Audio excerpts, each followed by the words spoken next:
कहाँ से आवेला आजन बाजन, कहाँ पे बाजेला हो ललना, कहाँ से आई मोरी छठी मैया के रे बोलावेला हो।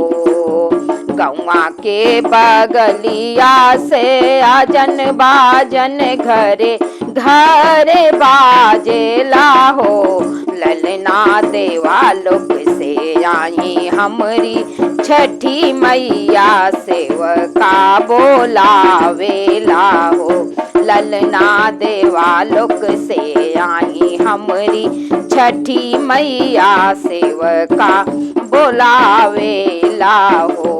मैया तीन दिन कई तोहरा बरतिया, तो ललना अमर करहो।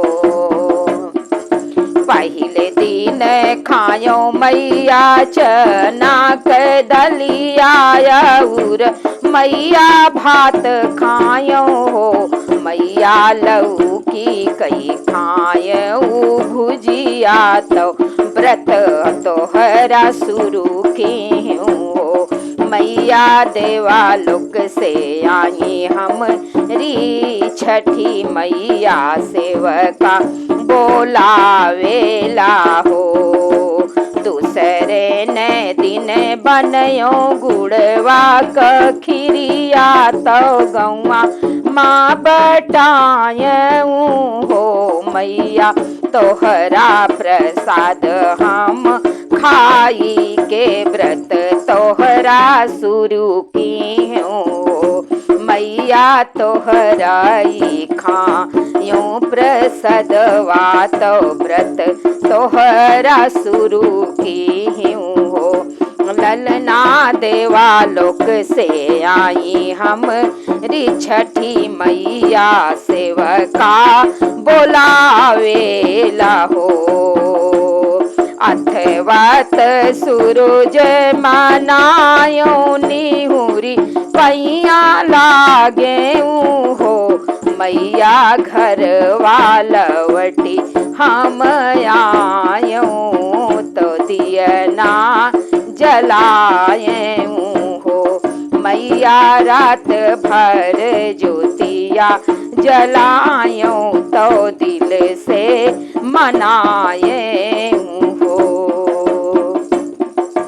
उगताई सूरज मनायो निहुरी पैया लागे हो, उगत के सूरज मनायो ललन पैया लागे हो मैया, ललना से भरी राही गोदिया, तो सिंदूरा से मंगियऊ हो मैया, ललना से भरी राही गोदिया, तो सिंदूरा से मंगियऊ हो मैया, सुखी राहे देश परिवार, अगले साल फिर पूजबई हो मैया, सुखी राहे घर परिवार, अगले साल फिर पूजबई हो। अचरा पसारी मांगन मांग्यो, तो मुँह सुख शांति मांग्यो, तो सुख शांति मांगे हो मैया, मैया ललना अमर होई जाई, अमर राह से दूर हो ललना, देवा लोक से आई हमरी छठी मैया सेवका बोलावेला हो मैया, देवा लोक से आई हमरी छठी मैया सेवका बोलावेला हो। बोलो छठी मैया की जय।